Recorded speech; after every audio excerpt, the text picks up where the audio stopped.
Hello everyone, welcome to the chemistry times. हम discuss कर रहे थे DSSB PGT केमिस्ट्री के PYQ क्वेश्चंस को, और इस सीरीज़ में हम चैप्टर वाइज क्वेश्चंस को डिस्कस कर रहे हैं। अभी तक DSSB ने जितने भी PGT केमिस्ट्री के लिए एग्ज़ाम्स कंडक्ट कराए हैं, सभी पेपर के हमने चैप्टर वाइज सॉल्यूशन को उठाया है और उन्हें हम यहाँ पर डिस्कस करेंगे। तो इसमें हम एक यूनिट को फिनिश कर चुके हैं, जो सॉल्यूशन चैप्टर था उसके। जो भी अभी तक PGT केमिस्ट्री के लिए DSSB ने जितने भी एग्ज़ाम्स कंडक्ट कराए हैं, सभी एग्ज़ाम के सॉल्यूशन चैप्टर के हमने क्वेश्चंस को डिस्कस कर लिया है, सॉल्यूशन को देख लिया है। अब सेकंड यूनिट जो हम डिस्कस कर रहे हैं वो क्या है? पॉलीमर चैप्टर, पॉलीमर टॉपिक है। और पॉलीमर के कुछ क्वेश्चंस को हम पार्ट 1 में डिस्कस कर चुके हैं, और जो बचे हुए क्वेश्चंस हैं उनको हम आज पार्ट 2 में कंप्लीट कर लेंगे। तो चलिए स्टार्ट करते हैं क्लास को। तो देखो, आज का फर्स्ट क्वेश्चन क्या है? ये क्वेश्चन तो थोड़ा इजी है। देखो, कुछ क्वेश्चंस आपको इजी भी मिलेंगे और कुछ क्वेश्चंस अच्छे भी मिलेंगे। यहाँ पर पॉलीमर चैप्टर से अच्छे क्वेश्चंस भी आए हुए हैं। देखो क्या दिया हुआ है, the structure of monomer unit in neoprene rubber is. यहाँ पर नियोप्रीन रबर की मोनोमेरिक यूनिट पूछी है। तो देखो, नियोप्रीन रबर क्या होता है? It is a synthetic rubber. ये क्या है अभी? सिंथेटिक रबर है। और ये क्या था? फर्स्ट सिंथेटिक रबर था। तो यहाँ पर फॉर DSSB के एग्ज़ाम के लिए आपको ऐसे पॉइंट्स भी याद रखने हैं, क्योंकि एग्ज़ाम में वो कहीं से कुछ भी पूछ सकता है। DSSB एग्ज़ाम का लेवल थोड़ा अलग होता है, तो यहाँ पर ऐसे छोटे छोटे पॉइंट्स होते हैं, ये भी आपको माइंड में रखने हैं। तो नियोप्रीन क्या है? फर्स्ट सिंथेटिक रबर है। और जो ये सिंथेटिक रबर है, इसके ऊपर जो एक्शंस होता है एसिड्स का, अल्कलीज का, और साथ में ही ऑक्सीजन गैस का, ओजोन का, वो क्या रहता है? रेजिडेंट रहता है, यानी कि इनफेक्टिव रहता है इनके ऊपर। इन सब का इफेक्ट एसिड्स का, बेसिस का, और ऑक्सीजन है, ओजोन है, इन सब का। और साथ ही आप क्या बोल सकते हो यहाँ पर कि ये नॉन इनफ्लेमेबल होता है। क्या होता है भाई? नियोप्रीन जो है दैट इज़ नॉन इनफ्लेमेबल। तो इस तरह की प्रॉपर्टीज़ को, यूजेस को भी आपको ध्यान में रखना है, क्योंकि यहाँ से भी क्वेश्चन बन सकते हैं। तो ये तो बात हो गई इसके बारे में, जनरल बात हो गई नियोप्रीन के रिगार्डिंग। अब यहाँ पर क्वेश्चन में क्या पूछे? नियोप्रीन की मोनोमेरिक यूनिट। मोनोमेरिक यूनिट क्या होती है? एक सिंगल यूनिट जिससे वो मिलकर बना है। तो नियोप्रीन के लिए जो मोनोमेरिक यूनिट होती है दैट इज़ क्लोरोप्रीन। क्या होती है? क्लोरोप्रीन। बट यहाँ पर नाम तो लिखा नहीं है, स्ट्रक्चर दे रखे हैं, तो यानी कि आपको यहाँ पर क्लोरोप्रीन का स्ट्रक्चर पता होना चाहिए। तो क्लोरोप्रीन देखो क्या होता है? क्लोरोप्रीन होता है 2-chloro-1,3-ब्यूटाडाइन। क्या है भाई? 2-chloro-1,3-ब्यूटाडाइन। तो इसका स्ट्रक्चर बनाते हैं, कैसा बनेगा देखो। 1,3-ब्यूटाडाइन बोला है, ब्यूटा मतलब 4 कार्बन तो होंगे ही, इसका मतलब तो यही है भाई। और 1,3-ब्यूटाडाइन बोल रहे हैं, तो इसका मतलब फर्स्ट और थर्ड पोजीशन पे डबल बॉन्ड होगा। तो यहाँ डबल बॉन्ड लगा दिया हमने, और यहाँ पर डबल बॉन्ड लगा दिया। ये first, second, third and fourth. तो ये हो गया 1,3-ब्यूटाडाइन वाला। अब 2-क्लोरो बोल रहे हैं, मोनोमेरिक यूनिट क्या है? क्लोरोप्रीन।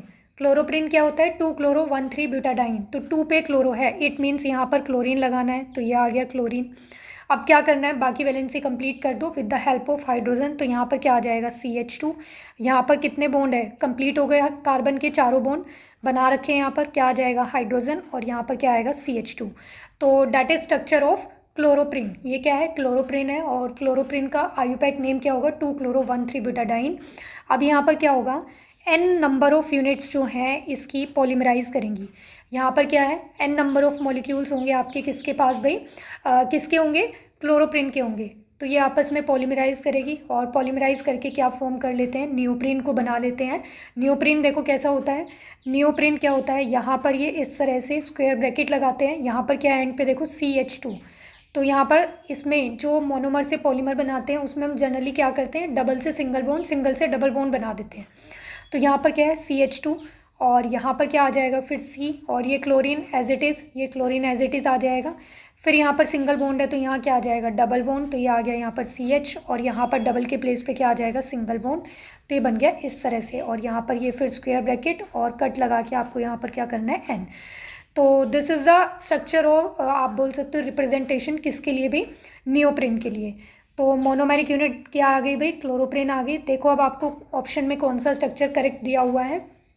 देखो, क्लोरोप्रीन में क्लोरो तो आएगा ही, तो ऑप्शन नंबर बी में और सी में देखो क्लोरीन ही नहीं दिया हुआ है, तो ये तो वैसे ही एलिमिनेट हो जाएंगे स्ट्रक्चर। ठीक है, ये तो पॉसिबल ही नहीं है। अब यहाँ पर कौन सा देखना है आपको? A और D देखना है। अब A और D में इन्होंने क्या किया? देखो डबल बॉन्ड की पोजीशन सेम है, सिर्फ क्लोरीन की पोजीशन को डिफरेंट बनाया है। तो क्लोरीन देखो क्या बताया है? 2-क्लोरो होगा। बट यहाँ पर अकॉर्डिंग टू D, जो ऑप्शन आपको D दिया है, इसके अकॉर्डिंग जो क्लोरीन है वो कौन से कार्बन पे? फर्स्ट पे। तो ये तो 1-क्लोर हो जाएगा, विच इज़ नॉट पॉसिबल। यानी कि ये मोनोमर यूनिट होती ही नहीं है। क्या होती है? क्लोरोप्रीन होती है। और क्लोरोप्रीन क्या होता है? 2-chloro-1,3-butadiene। तो यहाँ पर करेक्ट आंसर क्या आ जाएगा अभी? Option number A. अब यहाँ पर इसके आपको यूजेस भी याद रखने हैं कि साथ के साथ आपको रिवीजन हो जाएगा कि यूजेस क्या होते हैं। तो यहाँ पर जो नियोप्रीन का यूज़ करते हैं वो हम कहाँ पर करते हैं? It is use in the manufacturing of conveyor belt. जो कन्वेयर बेल्ट होती है उसको बनाने में यूज़ किया जाता है, गैस्केट्स बनाने में यूज़ किया जाता है और हॉजेस बनाने में यूज़ किया जाता है। अब नेक्स्ट क्वेश्चन देखेंगे, क्वेश्चन नंबर 2। क्या दिया हुआ है देखो आपको यहाँ पर, formaldehyde polymerises at the temperature that is. यहाँ पर ये बोला है कि जो फॉर्मल्डिहाइड होता है वो कौन से टेम्परेचर पे पॉलीमराइज होता है। तो इट इज़ अराउंड 65-70, ये कुछ ऐसे टेम्परेचर के अराउंड क्या होता है? पॉलीमराइज होता है। तो यहाँ पर ऑप्शन देखो आपको क्या गिवन है, below 100 degree Celsius, about 200, between 200 से 300 एंड अबव 500। तो यहाँ पर करेक्ट आंसर क्या आ जाएगा अभी? Option number A. Next question देखते हैं, क्वेश्चन नंबर 3। देखो क्या दिया हुआ है, the polymerisation of 1,3-butadiene to give polybutadiene elastomer is an example of. यहाँ पर क्या बताया गया है देखो क्वेश्चन में, आपके पास 1,3-butadiene है जिसका पॉलीमराइजेशन किया और पॉलीमराइजेशन के बाद आपको जो प्रोडक्ट मिलता है दैट इज़ पॉलीब्यूटाडाइन। और जो पॉलीब्यूटाडाइन मिलेगा ना उसका नेचर कैसा होना चाहिए, उसके पास कौन से वाले कैरेक्टरिस्टिक्स होने चाहिए? इलास्टोमर्स के। किसके भाई? इलास्टोमर्स के। तो अब ये जो इलास्टोमर बनता है, इलास्टोमर कौन सा है? पॉलीब्यूटाडाइन का ही है। कौन सा इलास्टोमर है? पॉलीब्यूटाडाइन का। बट ये कैसे मिलता है? 1,2 एडिशन से मिलेगा, ट्रांस 1,4 एडिशन से मिलेगा, सिस 1,4 एडिशन से मिलेगा या फिर ट्रांस 1,2 एडिशन से मिलेगा। तो देखो कैसे होगा ये, यहाँ पर 1,3-butadiene लिखते हैं पहले हम। मोनोमेरिक यूनिट तो यहाँ पर क्या है? 1,3-butadiene ही है ना। तो 1,3-butadiene क्या बन जाएगा देखो, CH2 डबल बॉन्ड CH, यहाँ पर क्या है? Single bond CH and again CH2, that is 1,3-butadiene। यहाँ पर क्या होता है? इसका फ्री रेडिकल पॉलीमराइजेशन होता है। क्या होता है? फ्री रेडिकल पॉलीमराइजेशन होता है। और यहाँ पर आपको 2 प्रोडक्ट मिल सकते हैं इसमें। यहाँ पर जब आप क्या करते हो, इसका वह ये पॉलीमराइजेशन कराते हो in presence of free radical, तो यहाँ पर आपको 2 प्रोडक्ट मिल सकते हैं। क्योंकि यहाँ पर क्या है देखो, ये डबल बॉन्ड है ना, तो डबल बॉन्ड के केस में आपको सिस और ट्रांस प्रोडक्ट मिल सकते हैं।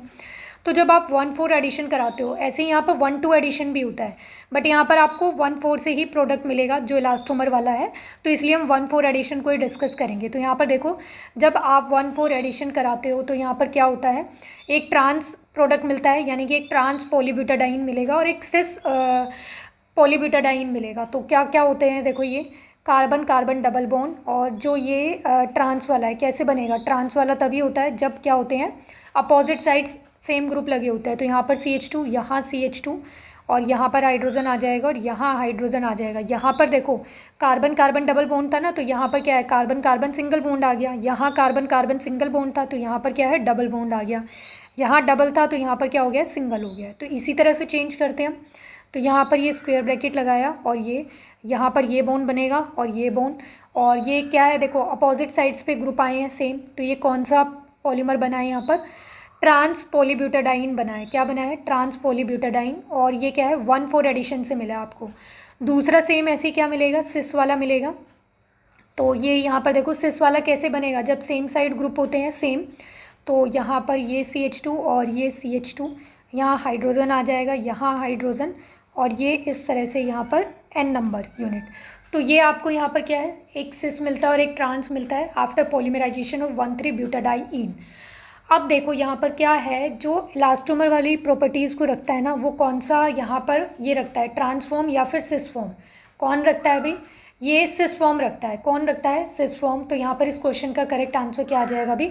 ऑप्शन नंबर सी, सिस 1,4 एडिशन से आपको जो यहाँ पर पॉलीमर मिल रहा है वो क्या होता है? इलास्टोमर प्रॉपर्टीज़ वाला होता है। ये ट्रांस वाला नहीं रखता है। कौन रखता है? सिस वाला रखता है। नेक्स्ट क्वेश्चन देखते हैं, क्वेश्चन नंबर 4। क्या दिया हुआ है देखो, which of the following polymers is non polar. यहाँ पर आपको 4 ऑप्शन में से ये आइडेंटिफाई करना है कि कौन सा पॉलीमर नॉन पोलर है।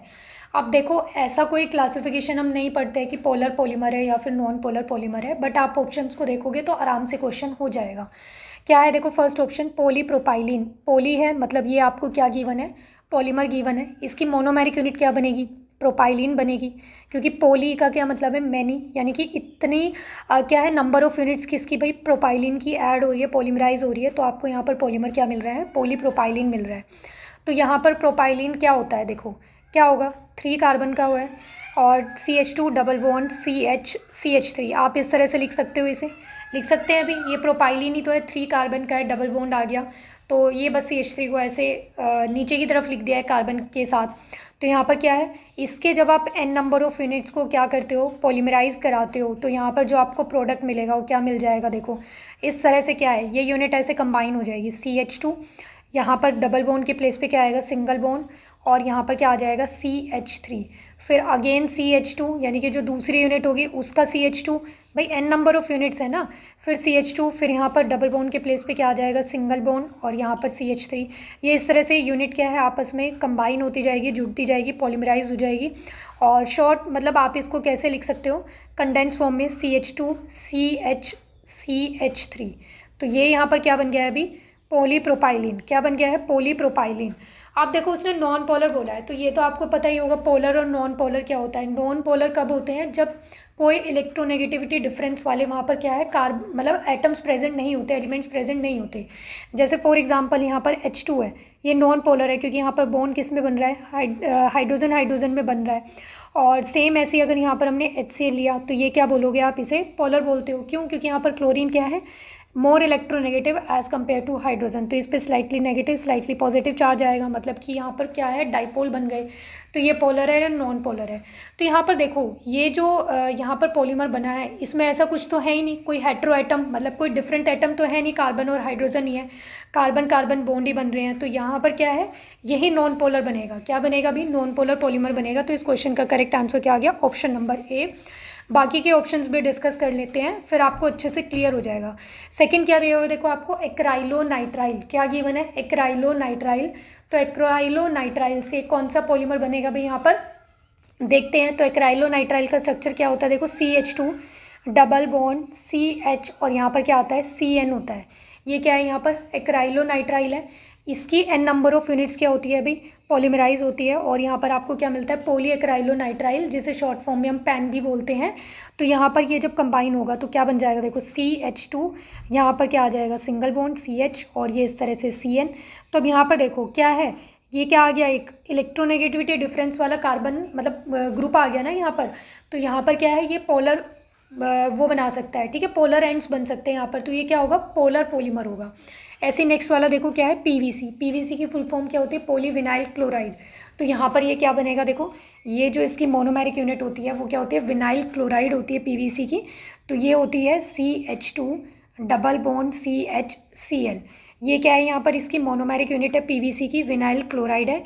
इसकी n नंबर ऑफ यूनिट्स क्या होती है, पॉलीमराइज होती है, और यहाँ पर आपको पॉलीमर मिलता है। तो ये बन जाएगा CH2 CH, और यहाँ पर क्या आ जाएगा, क्लोरीन। अब देखो यहाँ पर भी क्या है, इलेक्ट्रोनेगेटिव एटम प्रेजेंट है, तो यहाँ पर ये भी क्या बनेगा भाई, पोलर पॉलीमर बनेगा। फिर डी ऑप्शन में आपको दिया हुआ है बोथ, यानी कि पॉलीएक्राइलोनाइट्राइल और PVC। तो ये जब इंडिविजुअली नहीं है तो बोथ भी नहीं आएंगे, तो ये भी कट हो जाए, इसलिए यहाँ पर करेक्ट आंसर क्या बना भी, ऑप्शन नंबर ए।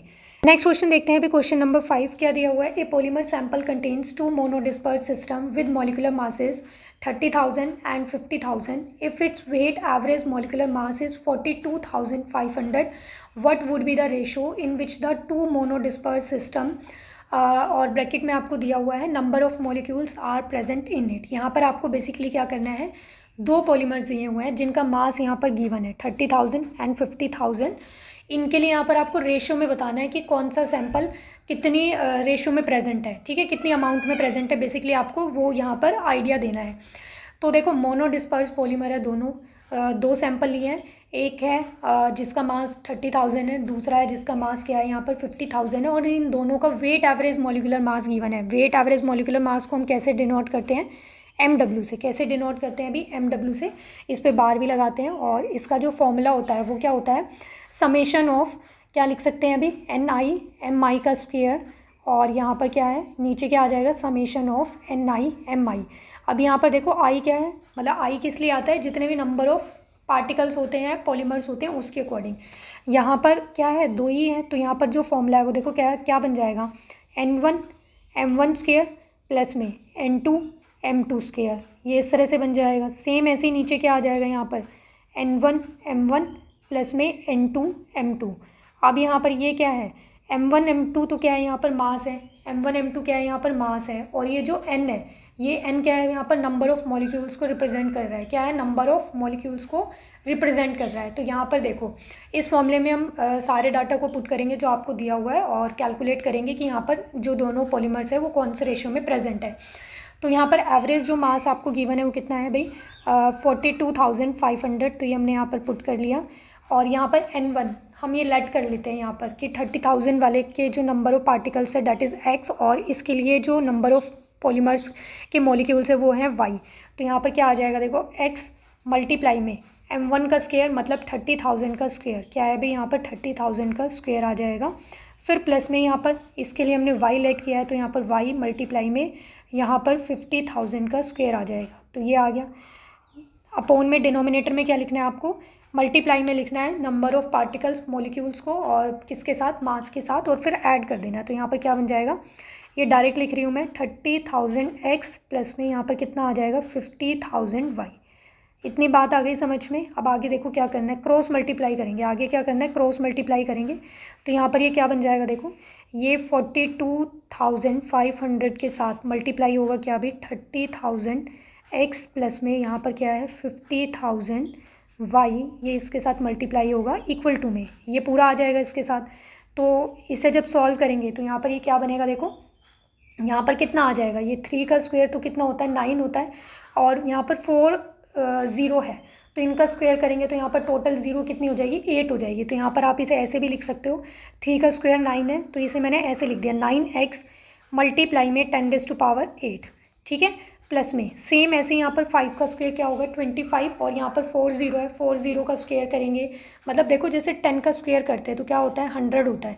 तो यहाँ पर ऐसे ही क्या है भाई, ये कितना है यहाँ पर आपको कितना दिया हुआ है देखो, 4 ज़ीरो दी हुई है, तो 4 ज़ीरो दी हुई है, तो इसका मतलब क्या है यहाँ पर 8 ज़ीरो हो जाएंगे टोटल। तो यहाँ पर 5 का स्क्वायर 25, तो ये आ जाएगा 25y मल्टीप्लाई में 10⁸8। इतनी बात आ गई समझ में। अब देखो क्या करेंगे, इस 42,500 को मल्टीप्लाई करेंगे इसके साथ और फिर मल्टीप्लाई करेंगे इसके साथ। तो यहाँ पर क्या करेंगे, ये मल्टीप्लाई में जब करेंगे तो ये जो ज़ीरो है ये इतनी नंबर ऑफ़ ज़ीरोज़ आ जाती है, तो यहाँ पर इसके साथ करेंगे तो 6 ज़ीरो हो जाएगी। और आगे जो 425 को जब आप मल्टीप्लाई करोगे 3 के साथ, तो ये अराउंड आएगा किसके भाई, देखो ये आ जाएगा 1275। देखो 3 5 ज़ा 15 और यहाँ पर 5 है, फिर 3 2 ज़ा 6 और ये 7, 3 4 ज़ा 12, तो ये हो गया। तो यहाँ पर ये इतना आ गया।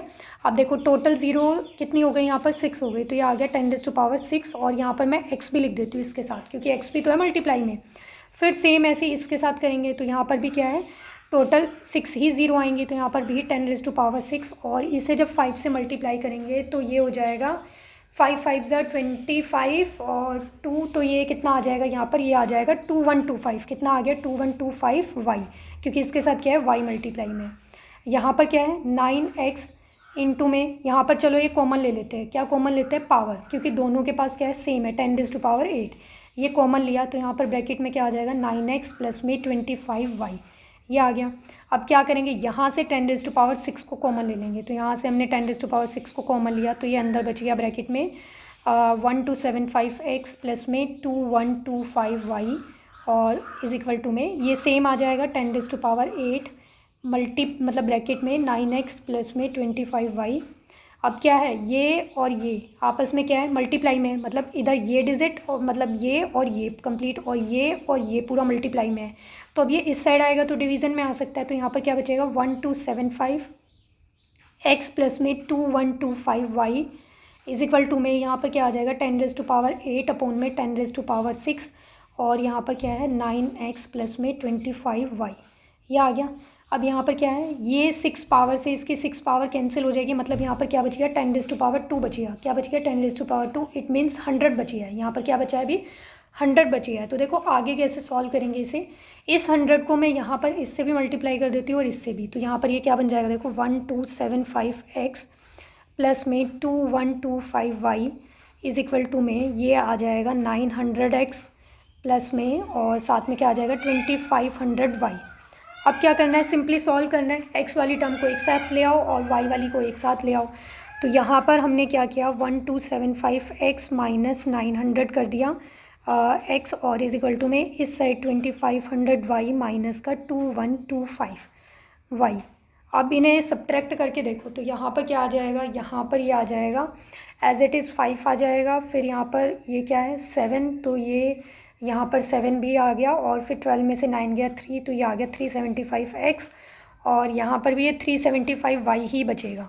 अब देखो क्या है, ये कैंसिल हो गए, तो x और y का जो रेशो है आप क्या बोल सकते हो, कितना आया है 1:1। कितना आया अभी 1:1। तो इस क्वेश्चन का करेक्ट आंसर क्या आ गया अभी, option number A. Next question देखते हैं, क्वेश्चन नंबर 6 क्या दिया हुआ है। देखो यहाँ पर आपको ये, which one of the following statement is incorrect with respect to polyacetylene. यहाँ पर पॉलीएसिटाइलिन के रिगार्डिंग यहाँ पर कुछ स्टेटमेंट्स आपको गिवन है और इसमें से इनकरेक्ट वाली आइडेंटिफाई करनी है। तो पॉलीएसिटाइलिन की जो मोनोमेरिक यूनिट होगी वो क्या होती है अभी, एसिटाइलिन होती है, और ये क्या है, एक कंडक्टिंग पॉलीमर होता है। It is the first conducting polymer, ये पहला कंडक्टिंग पॉलीमर है। देखो इसके रिगार्डिंग क्या क्या पॉइंट्स आपको बताए गए। Polyacetylene is synthesize by the polymerisation of acetylene using Ziegler Natta catalyst. तो ये बिल्कुल करेक्ट है। पॉलीएसिटाइलिन कैसे बनता है, एसिटाइलिन का पॉलीमराइजेशन करते हो इन प्रेजेंस ऑफ जिग्लर-नाटा कैटेलिस्ट, तभी आपको यहाँ पर क्या मिलता है, पॉलीएसिटाइलिन मिलता है। नेक्स्ट है, in polyacetylene presence of conjugated double bond cause it to conduct electricity. ये भी बिल्कुल करेक्ट है। जो भी कंडक्टिंग पॉलीमर्स होते हैं उनमें क्या होता है, कंजुगेशन प्रेजेंट होता है, डबल बॉन्ड्स प्रेजेंट होते हैं कंजुगेशन में, तभी वो क्या करता है यहाँ पर कंडक्टिंग बिहेवियर को शो करता है, कंडक्टिंग नेचर को शो करता है, जिसकी वजह से आप उन्हें क्या बोलते हो, कंडक्टिंग पॉलीमर्स बोलते हो। तो ये भी बिल्कुल करेक्ट दिया हुआ है। फिर सी ऑप्शन दिया है, it is use in the preparation of electrode batteries. अब ये भी पॉइंट आपको बिल्कुल करेक्ट दिया हुआ है कि यहाँ पर जो कंडक्टिंग पॉलीमर्स होते हैं उनका स्पेसिफिकली जो पॉलीएसिटाइलिन है इसका यूज़ हम बैटरीज़ बनाने में, रिचार्जेबल बैटरीज़ बनाने में, डिवाइस बनाने में, इलेक्ट्रॉनिक डिवाइसेस बनाने में इसका यूज़ करते हैं। इसका रीज़न क्या है, क्यों यूज़ करते हैं, क्योंकि ये कंडक्टिंग पॉलीमर है, यहाँ पर ये क्या कर सकता है, इलेक्ट्रिसिटी को कंडक्ट कर सकता है। तो ये भी बिल्कुल करेक्ट दिया हुआ है। तो 3 ऑप्शन करेक्ट आ गए, तो फिर एक ही मतलब लास्ट ऑप्शन ही आपको इनकरेक्ट दिया होगा। तो यहाँ पर इस क्वेश्चन का करेक्ट आंसर क्या आएगा अभी, ऑप्शन नंबर डी। क्या दिया हुआ देखो आपको, it is not a synthetic metal. ये बताया गया कि ये एक सिंथेटिक मेटल नहीं है। अब देखो आप इसे सिंथेटिक मेटल कंसीडर कर सकते हो, क्योंकि मेटल्स की टेंडेंसी ये होती है, उनके पास एक फ्री इलेक्ट्रॉन प्रेजेंट होता है, जिसकी मूवमेंट की वजह से क्या होता है, वहाँ पर कंडक्शन होता है। अब यहाँ पर भी तो वही चीज़ हो रही है कि पॉलीएसिटाइलिन है और इसमें क्या है, कंजुगेशन में डबल बॉन्ड प्रेजेंट है, जिसकी वजह से यहाँ पर क्या है, फ्री इलेक्ट्रॉन बनते हैं, और मतलब इलेक्ट्रॉन क्या है, इलेक्ट्रॉन की मूवमेंट होगी, जिसकी वजह से क्या है, कंडक्टिंग नेचर को शो कर रहे हैं। तो it is a kind of synthetic metal, यानी कि प्रॉपर्टीज़ के बेसिस पे आप इसे सिंथेटिक मेटल की तरह कंसीडर कर सकते हो। मेटल नहीं होता है बट प्रॉपर्टीज़ के बेसिस पे कंसीडर कर सकते हो। बट यहाँ पर इसने क्या बोल दिया, it is not a synthetic metal. Synthetic का मतलब यही होता है ना कि मैन मेड। तो भाई अगर प्रॉपर्टीज सिमिलर है तो हम कंसीडर कर सकते हैं। तो यहाँ पर क्या है, डी ऑप्शन ही रॉन्ग आएगा। नेक्स्ट क्वेश्चन देखते हैं क्या दिया हुआ है, क्वेश्चन नंबर 7 क्या है, देखो विच one of the following statement is wrong about the thermoplastic. यहाँ पर थर्मोप्लास्टिक के रिगार्डिंग आपको कुछ स्टेटमेंट्स गिवन है और इसमें से आइडेंटिफाई करना है कि कौन सी स्टेटमेंट रॉन्ग है। तो देखो हम डिफरेंट टाइप ऑफ पॉलीमर की क्लासिफिकेशन को डिस्कस करते हैं, सोर्सेज के बेसिस पे, स्ट्रक्चर के बेसिस पे, मॉलिक्यूलर फोर्सेस के बेसिस पे, और टाइप्स ऑफ एडिशन के बेसिस पे कि भी कैसे ऐड हो रहा है, एडिशन रिएक्शन होती है, फिर कंडेंसेशन होती है, उसके बेसिस पे डिस्कशन करते हैं।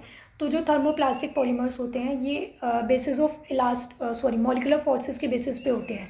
4 होते हैं मॉलिक्यूलर फोर्सेस के बेसिस पे, इलास्टोमर्स, फाइबर्स, थर्मोप्लास्टिक और थर्मोसेटिंग। थर्मोसेटिंग और थर्मोप्लास्टिक बहुत इंपॉर्टेंट है, यहाँ से क्वेश्चन पूछे जाने के ज़्यादा चांसेस होते हैं। आप देखना यहाँ से आपको ना कोई भी पेपर उठाओगे मिलेंगे ये क्वेश्चन, ठीक है। तो देखो यहाँ पर क्या बताया गया इसके रिगार्डिंग, थर्मोप्लास्टिक के बारे में हमने देख तो लिया ही है। क्या होते हैं ये, मॉलिक्यूलर फोर्सेस की बेसिस पे पॉलीमर्स होते हैं, और अगर हम इनकी कुछ प्रॉपर्टीज़ की बात करें तो ये क्या होते हैं, इनको हम क्या कर सकते हैं, रीहीट करते हैं, ठीक है। ये क्या होते हैं, हीट करने पर सॉफ्ट हो जाते हैं, मेल्ट हो जाते हैं, और दीज कैन बी रीमोल्डेड, यानी कि जब आप हीट करोगे तो सॉफ्ट हो जाएंगे, कूलिंग पे क्या है, हार्ड हो जाते हैं, फिर से हीट करोगे फिर से सॉफ्ट हो जाएंगे। तो यानी कि इसका मतलब क्या है कि इन्हें आप रीमोल्ड कर सकते हो। ये इतना ज़्यादा ब्रिटल इन नेचर नहीं होते हैं, सॉल्युबल होते हैं किसमें, ऑर्गेनिक सॉल्वेंट्स में सॉल्युबल होते हैं, और इनका जो स्ट्रक्चर होता है जनरली लीनियर होता है। थर्मोप्लास्टिक पॉलीमर्स कैसे होते हैं, लीनियर पॉलीमर्स होते हैं, and these are form by addition polymerisation. और ये जनरली कैसे बनते हैं, एडिशन पॉलीमराइजेशन से बनते हैं। तो अब देखो यहाँ पर आपको क्या क्या स्टेटमेंट्स गिवन है। फर्स्ट क्या है, they have ordered crystalline regions and amorphous non crystalline regions for both. तो ये बिल्कुल करेक्ट है। ये जो थर्मोप्लास्टिक पॉलीमर्स होते हैं ये दोनों स्ट्रक्चर्स को रख सकते हैं। क्रिस्टलाइन रीजन भी रहता है, यानी कि एक स्पेसिफिक जैसा स्ट्रक्चर होना चाहिए, बिल्कुल ऑर्डर में अरेंज, उस टाइप का स्ट्रक्चर भी हो सकता है इनका, और ये अमरफस पॉलीमर भी बना सकते हैं। फिर नेक्स्ट है, they are hard at room temperature but on heating they become soft. ये बिल्कुल करेक्ट है कि नॉर्मल टेम्परेचर पे क्या है, ये हार्ड हो जाएंगे, और जब आप हीट करोगे तो क्या है, सॉफ्ट हो जाएंगे, और मोल्ड कर सकते हो फिर आप इन्हें। तो ये भी करेक्ट दिया हुआ है। फिर सी ऑप्शन है, they possess glass transition temperature above which they are rubbery in nature. ये बताया गया है कि इनके पास एक ग्लास ट्रांजिशन टेम्परेचर होता है जिसके अबव ये रबरी इन नेचर हो जाते हैं, यानी कि रबर जैसा इनका नेचर हो जाता है। तो ये भी बिल्कुल करेक्ट दिया हुआ है। ग्लास ट्रांजिशन टेम्परेचर बेसिकली क्या होता है, जिस एक ऐसा टेम्परेचर पॉइंट जिससे ये क्या है, अमरफस से क्रिस्टलाइन में और क्रिस्टलाइन से अमरफस में चेंज हो जाता है। ठीक है, तो इसलिए आप उस टेम्परेचर पॉइंट को क्या बोलते हो, ग्लास ट्रांजिशन टेम्परेचर बोलते हो, और ये पॉइंट करेक्ट है। नेक्स्ट है, they are insoluble in common organic solvents and infusible. अभी बताया कि जो ये थर्मोप्लास्टिक पॉलीमर्स होते हैं ये ऑर्गेनिक सॉल्वेंट्स में क्या होते हैं, सॉल्युबल होते हैं, बट यहाँ पर आपको क्या दे दिया है, इनसॉल्युबल। इट मीन्स यहाँ पर इनकरेक्ट स्टेटमेंट क्या है अभी, option number D. Next question देखते हैं अभी, क्वेश्चन नंबर 8। ये 2021 वाला मतलब क्वेश्चन है, 2021 में आया था, और जो ये क्वेश्चन पीछे डिस्कस किए हैं ये क्वेश्चन, और इनमें से 2-3 क्वेश्चन तो क्या है, ये 2015 के क्वेश्चन है और 2014 के क्वेश्चन है। आज की क्लास में 2015 और 14 के क्वेश्चन है, ये लास्ट वाला क्वेश्चन 21 का है। क्या दिया हुआ देखो इस क्वेश्चन में, ethylene when react with a mixture of titanium tetrachloride and, यहाँ पर क्या दिया हुआ है आपको, triethyl aluminium as a catalyst produces the same product as that obtained when reacted in presence of oxygen or peroxide at high pressure, but application of both these products are different. What is the reason for this? यहाँ पर क्या बताया गया देखो question में, ये mixture किसका होता है, टाइटेनियम टेट्राक्लोराइड और ये ट्राईइथाइल एल्यूमिनियम का। It is a mixture of Ziggler Natta catalyst, और जब आप इसकी प्रेजेंस में इथाइलिन की रिएक्शन कराते हो, यानी कि पॉलीमराइज करते हो इथीन को, तो यहाँ पर आपको प्रोडक्ट में क्या मिलता है, पॉलीथीन मिलता है। क्या मिलता है, पॉलीथीन मिलता है। सेम ऐसे ही जब आप इथीन को इन प्रेजेंस ऑफ ऑक्सीजन या फिर आप बोल सकते हो पेरोक्साइड की प्रेजेंस में पॉलीमराइज करते हो, तो भी आपको प्रोडक्ट क्या मिलता है, पॉलीथीन मिलता है। जब दोनों के साथ ही रिएक्शन करने पर, पॉलीमराइज करने पर आपको क्या प्रोडक्ट मिल रहा है, अभी पॉलीथीन ही मिल रहा है। तो दोनों में क्या डिफरेंस है, उनके एप्लीकेशन पार्ट क्या होते हैं, दोनों के डिफरेंट होते हैं। यानी कि जो आपको जिगलर नाटा की हेल्प से पॉलीथीन मिल रहा है उसका यूज़ कुछ और होता है, और जो आपको ऑक्सीजन की वजह से यहाँ पर क्या है, पॉलीथीन मिलता है, उसके यूजेस डिफरेंट होते हैं, क्योंकि दोनों के प्रोडक्ट में डिफरेंस होता है। तो इसका रीज़न पूछा है यहाँ पर, क्या बनेगा। तो ऑप्शंस को देखते हैं, क्या दिया हुआ देखो आपको, polyethylene produce with titanium chloride tetrachloride and, मैं आपको शॉर्ट फॉर्म में ये ना जिगलर नाटा कैटलिस्ट बोल देती हूँ। Polyethylene produce with Ziegler Natta catalyst is much higher in density than that produce by free radical polymerization. First option ही correct answer है। देखो यहाँ पर ये जो ऑक्सीजन की प्रेजेंस में करता है ना, ये फ्री रेडिकल पॉलीमराइजेशन से होता है, और ये जो पॉलीथीन बनेगा जिगलर नाटा कैटलिस्ट की हेल्प से, ये क्या होता है, हाई डेंसिटी पॉलीमर होता है। आपने पढ़ा होगा ना, हाई डेंसिटी पॉलीथीन HDPE और लो डेंसिटी पॉलीथीन LDPE। तो ये तो आपको कैसे मिलती है, ऑक्सीजन के साथ जब आप रिएक्शन कराते हो या फिर पेरोक्साइड के साथ, और ये कब मिलती है आपको, जब आप क्या करते हो, जिगलर नाटा कैटलिस्ट के साथ पॉलीमराइजेशन करते हो। तो यहाँ पर जो लो डेंसिटी पॉलीमर होता है, ये कौन से टाइप का पॉलीमर होता है, अभी एडिशन या फिर आप बोल सकते हो चेन ग्रोथ होमोपॉलीमर होता है। हाई डेंसिटी पॉलीथीन भी सेम ही रहता है। यहाँ पर आप इसे हीट करते हो लो डेंसिटी वाले को, क्या भी प्रेजेंस ऑफ ऑक्सीजन या फिर पेरोक्साइड में हाई प्रेशर टेम्परेचर कंडीशन होती है, तब आपको ये लो डेंसिटी वाला मिलता है। और हाई डेंसिटी वाले में क्या है, जिगलर नाटा कैटलिस्ट के साथ रिएक्शन करते हैं। यहाँ पर जो मैकेनिज्म फॉलो होता है that is free radical polymerization, और हाई डेंसिटी पॉलीथीन में क्या होता है, यहाँ पर कोऑर्डिनेशन पॉलीमराइजेशन होता है। यहाँ पर जो लो डेंसिटी पॉलीमर रहता है ये कैसा होता है, हाईली ब्रांच रहता है। यहाँ पर जो आपको पॉलीथीन मिलता है वो क्या होता है, हाईली ब्रांच होता है, और यहाँ पर ये क्या होता है, लीनियर होता है। इसी वजह से यहाँ पर क्या है, ये इनमें स्ट्रॉन्ग फोर्स ऑफ अट्रैक्शन होगी। भाई ये लीनियर है तो इनमें आपस में जो अट्रैक्शन होगी वो क्या है, इनका स्ट्रक्चर ज़्यादा कॉम्पैक्ट होगा, और इसीलिए क्या बोला है, इसे हाई डेंसिटी पॉलीथीन बोला है। और लो डेंसिटी में क्या है, ब्रांचिंग है, तो इसकी वजह से क्या है, कोई यहाँ पर स्ट्रक्चर क्या है, एक मतलब सिस्टमेटिक वे में नहीं बनेगा, तो जिसकी वजह से क्या है, यहाँ पर डेंसिटी क्या है, इसकी लो हो जाती है। ये जो लो डेंसिटी पॉलीथीन होता है ये क्या होता है, ट्रांसपेरेंट होता है, मॉडरेट टेंसाइल स्ट्रेंथ होती है इनकी। बट हाई डेंसिटी पॉलीथीन क्या होता है, यहाँ पर ट्रांसलूसेंट होता है। क्या होता है? ट्रांसलूसेंट होता है। और जो लो डेंसिटी पॉलीथीन है इट इज़ केमिकली इनर्ट, ये केमिकली इनर्ट होता है, टफ होता है बट फ्लेक्सिबल होता है, यानी कि टफ है बट फ्लेक्सिबल है। और ये वाले क्या होते हैं? हाई डेंसिटी पॉलीथीन, ये भी केमिकली इनर्ट ही होते हैं और ये क्वाइट हार्डर होता है as compare to low density polythene. और इनका जो यूज़ है, लो डेंसिटी पॉलीथीन का हम यूज़ करते हैं for packaging, insulation, manufacturing of squeeze bottles, pipe और टॉयज़ वगैरह बनाने में। और जो हाई डेंसिटी पॉलीथीन होती है इनका हम यूज़ करते हैं कंटेनर्स, हाउसवेयर्स और पाइप्स वगैरह बनाने में। ठीक है, तो इस क्वेश्चन का करेक्ट आंसर क्या आ जाएगा अभी? Option number A. तो यहाँ पर एंड होता है। पॉलीमर के जितने भी क्वेश्चंस आए थे वो सब हमने डिस्कस कर लिए हैं और अपना आज का सेशन भी यहीं पे हम एंड करते हैं। नेक्स्ट सेशन में हम किसी और चैप्टर के क्वेश्चंस को डिस्कस करेंगे। तब तक पढ़ते रहना, रिवाइज करते रहना। मिलते हैं नेक्स्ट क्लास में।